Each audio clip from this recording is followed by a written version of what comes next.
What's up, everybody? This is the Double Z TV, Zuniga's a man, Double Z's a man, whatever. Okay, 2012, so yeah. It's time to go over some highlights of stuff we did or did not see in 2012.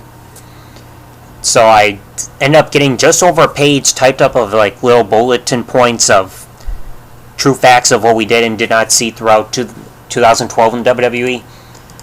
And some of the stuff is kind of obvious, but, you know, time for like a stroll down memory lane. Here are the stuff that I could remember off the top of my head. John Cena did not hold any championships at all in 2012.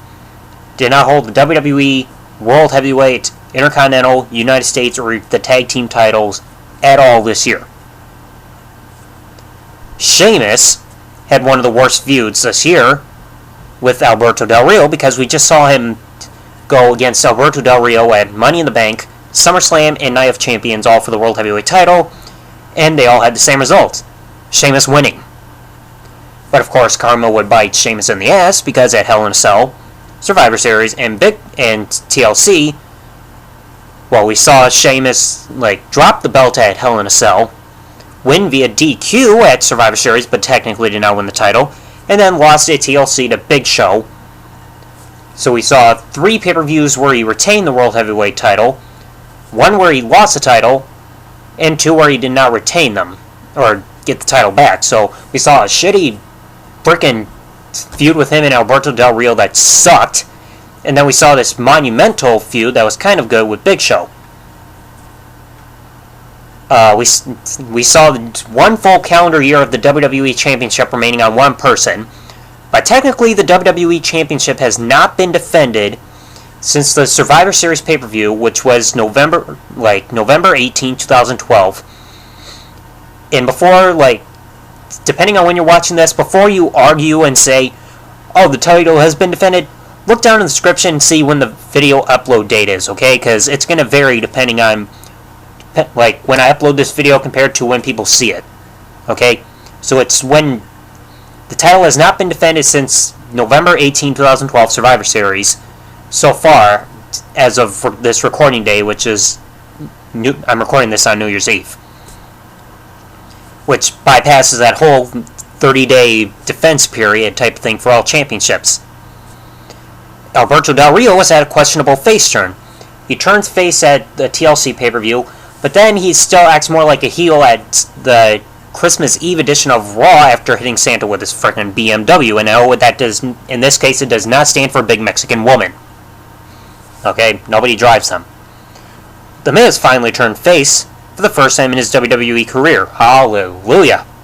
And so far, I think it has been successful, especially with Miz TV and that ownage moment that he pulled about Manny Pacquiao. We finally found out who the anonymous Raw GM is, and of all people, it had to be Hornswoggle. So when in doubt, end of storyline with the frickin' leprechaun. Okay? I mean, when you look at storyline purposes-wise, it doesn't make sense for Hornswoggle to be the anonymous Raw GM, because when you look through the storylines, Vince got PO'd about Hornswoggle lying about being his illegitimate son, but when this storyline started, Vince handpicked this GM himself, so why would he choose the anonymous Raw GM to be the guy that lied to him about being his illegitimate son just to gain power and all that stuff? When you look at it storyline-wise, it just doesn't make sense. We saw The Undertaker rise the streak up to 20-0. And even on just one match of the year, this year for Undertaker, it was still voted Match of the Year. That's how awesome The Undertaker is. We saw a solid WrestleMania this year compared to WrestleMania 27. Because we saw John Cena vs. The Rock, which was pretty good. CM Punk vs. Chris Jericho. The Hell in a Cell match. And then everything else was good to bad. I mean, we saw a horrible opener with the World Heavyweight Championship match.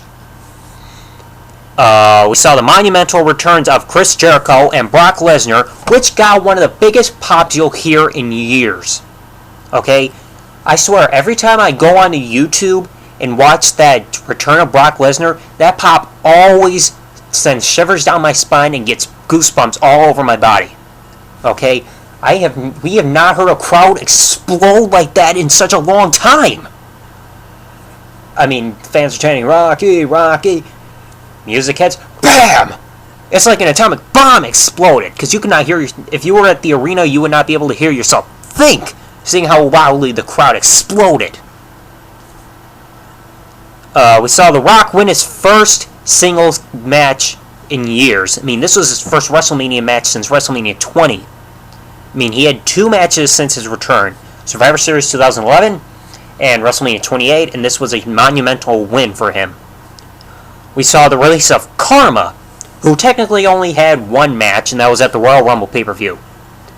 I mean, she left TNA, signed with WWE, had those weird vignettes, attacked divas, broke down, got knocked up, lost a child, competed at the Royal Rumble, release. Wow, what a waste of a contract. We saw Edge finally get inducted into the WWE Hall of Fame, which was pretty good despite his age, because most people, they become older. It's not common you see someone around his age inducted so fast. Give or take people like Eddie Guerrero. We saw Sheamus be the first person since 2007 to win the Royal Rumble and then go on to win a world title at that year's WrestleMania. Last person to do that was Undertaker 2007 when he won the Royal Rumble, and then that year WrestleMania 23 won the World Heavyweight Championship from Batista. Since then, from 2008 to 2011, we did not see that kind of thing happen again. We did not see the Royal Rumble winner win the world title at that year's WrestleMania. We saw the whole deal with John Cena cashing in the Money in the Bank briefcase, being the only person to cash in and now win the world title. But now people can't technically say he cashed in and lost. Technically he won the match, but that was because of disqualification because Big Show interfered. So he cashed in, won his match, but did not win the title technically because of the disqualification.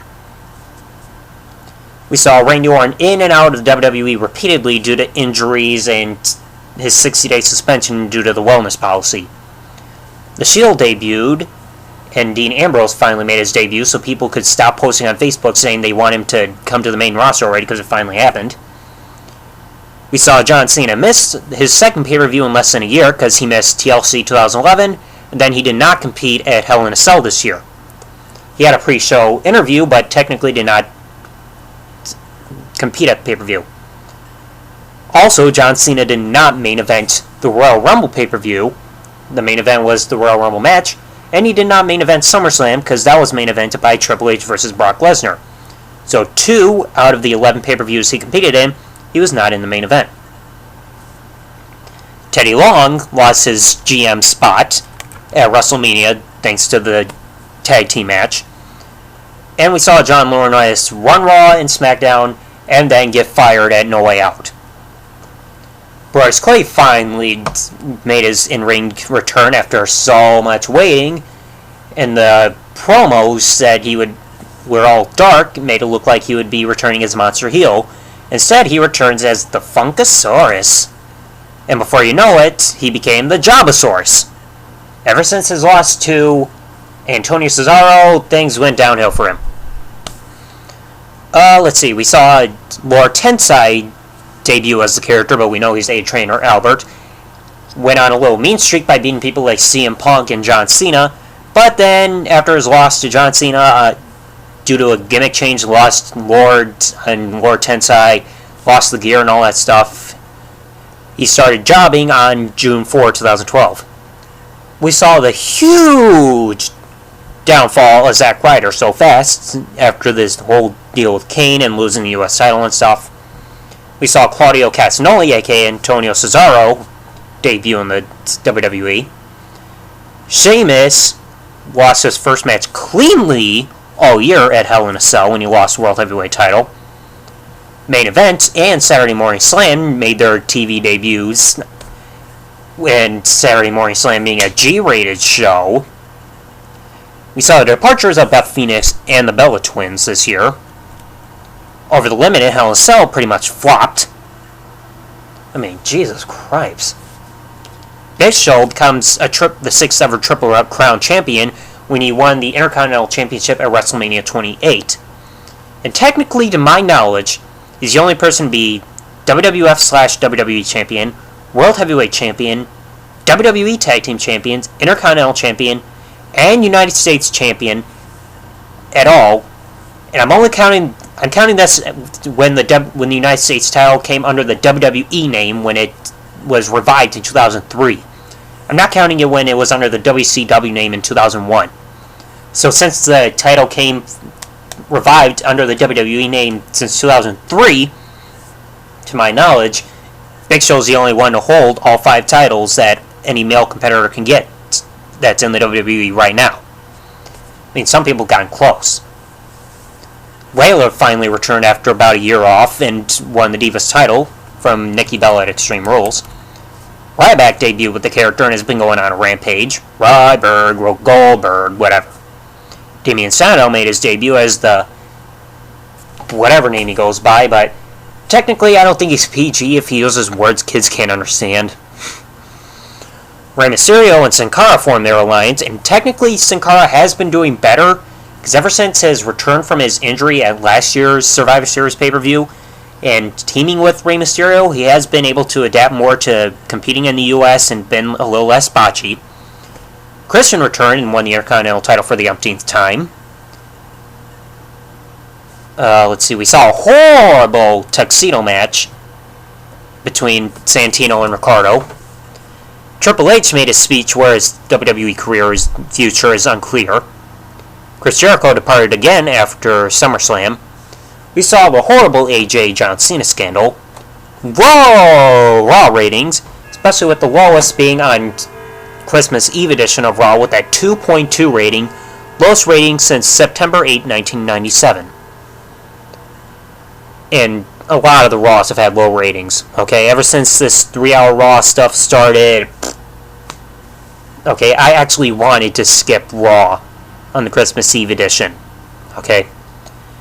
The Rock appeared at the 1000th episode of Raw, announcing his WWE title match at the Royal Rumble. CM Punk and Paul Heyman formed their alliance. Jerry Lawler had his horrible heart attack. We saw the formation of 3MB. Bret Hart appeared in Montreal on television for the first time in a while, and Heath Slater does his whole jobbing to most of the legends, but only beats a clown. So this has been a kind of a messed up year for WWE. So many awful storylines. Sheamus getting shoved down our throats. This just was not a year that people want to remember, okay? So honestly, I think this has just been a bad year for WWE. And one thing I want to clear up, I've been seeing a lot of memes people have been saying about the 2.2 rating that WWE got for Raw, saying it's better than the best rating TNA ever got this year.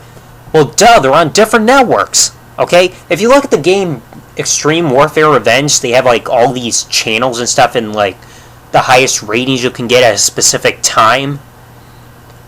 Wait, not every network is going to have the same highest ratings that you can get, okay?